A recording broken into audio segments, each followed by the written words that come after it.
दुनिया के बड़े बड़े माफिया लोग पहाड़ों के ऊपर ऐसे ऐसे गुप्त घर बनाते हैं जिन्हें दुनिया की सबसे ताकतवर खुफिया एजेंसियां भी महीनों तक ढूंढ नहीं पाती। हमारे भारत के कुख्यात माफिया डॉन दाऊद इब्राहिम ने भी ऐसा ही एक घर बनवाया था। सोचने वाली बात है कि ये लोग मैदानों से कई किलोमीटर ऊंचाई पर पहाड़ों के शिखरों पर ये घर कैसे बनाते हैं। इन घरों के अंदर आखिर ऐसा क्या होता है? खुफिया एजेंसियां इन घरों के पास तक क्यों नहीं पहुंच पाती?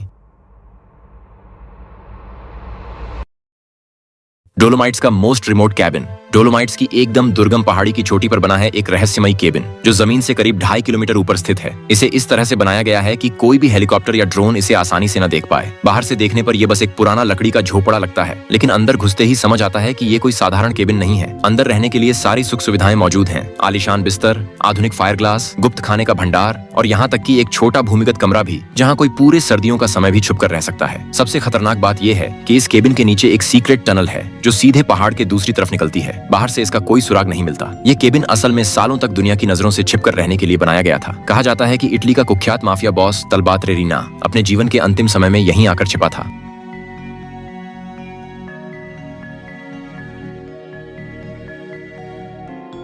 लॉर्ड ऑफ स्काइप स्वीडन की धरती से करीब 2580 मीटर ऊपर एक दुर्गम जगह पर बनाया गया है एक छोटा सा झोपड़ी जैसा केबिन। वहां तक पहाड़ चढ़कर पहुंचने में 2 से 3 दिन लग जाते हैं। और यहीं दक्षिण अमेरिका का खतरनाक माफिया आमेदो कैरेल्लो ने खुद को छुपाने के लिए ये जगह तैयार की थी। नाम के अनुरूप उसने एक ऐसा किला बनाया था जो आसमान को छूता है, जहाँ कोई आसानी से पहुंच ही नहीं सकता। इस केबिन के अंदर है एक ताकतवर सैटेलाइट फोन और सिग्नल ब्लॉकर, जिससे बाहरी दुनिया किसी भी तरह से उसकी लोकेशन ट्रैक न कर सके। खाने पीने की व्यवस्था इस तरह की गई है कि बिना किसी संपर्क के कोई यहाँ पूरे 6 महीने तक आसानी से रह सकता है। पूरे केबिन में लगा है एक खास एंटी ड्रोन सिस्टम, जिससे आसमान से निगरानी का कोई मौका नहीं बचता। पहाड़ की चट्टानों के भीतर बनाया गया है एक गुप्त कमरा, जिसका दरवाजा इस तरह छुपाया गया है कि चाहकर भी कोई बाहर का व्यक्ति उसे खोज न पाए। जब दुनिया भर की खुफिया एजेंसियां उसे ढूंढ रही थीं, वह यहाँ निश्चिंत होकर रह रहा था, क्योंकि उसे पता था इस दुनिया में अब कोई नहीं है जो उसे खोज पाए।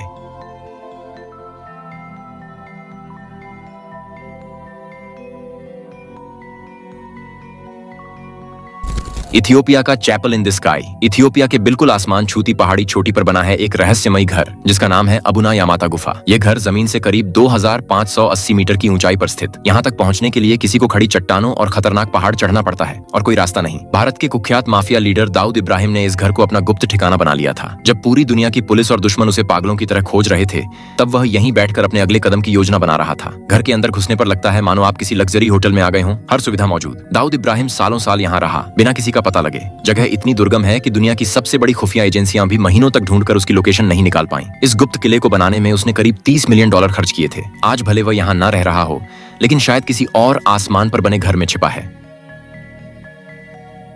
स्विट्जरलैंड का सबसे सेक्लूडेड कैबिन। स्विट्जरलैंड की बर्फ से ढकी पहाड़ियों के सबसे ऊंचे हिस्से पर जमीन से करीब 2485 मीटर की ऊंचाई पर स्थित है एक ऐसा घर जो इतना अलग थलग कि महीनों खोजने पर भी मिलना मुश्किल होता है। कुख्यात इतालवी माफिया रोप मोराबिटो, जिसे माफिया किंग कहा जाता था, ने इसे अपने जीवन के आखिरी सुरक्षित ठिकाने के तौर पर बनवाया था। खुफिया एजेंसियों की निगाहों से बचने और दुश्मन गैंग से खुद को सुरक्षित रखने के लिए उसने यह गुप्त कैबिन तैयार कराया। कहा जाता है कि इसे बनाने में उसने $70 मिलियन खर्च किए थे। घर के अंदर घुसते ही साफ हो जाता है कि यह कोई साधारण केबिन नहीं, हर तरह की सुविधा मौजूद है। यहाँ एंटी ड्रोन सेंसर लगाए गए हैं, जिससे कोई भी ड्रोन इस घर के 1 किलोमीटर के अंदर न आ सके। बिजली के लिए यहाँ सोलर पैनल का इस्तेमाल किया गया है। खाने और पानी का इतना स्टॉक मौजूद है कि कोई 1 साल तक आराम से छुपकर यहाँ रह सकता है।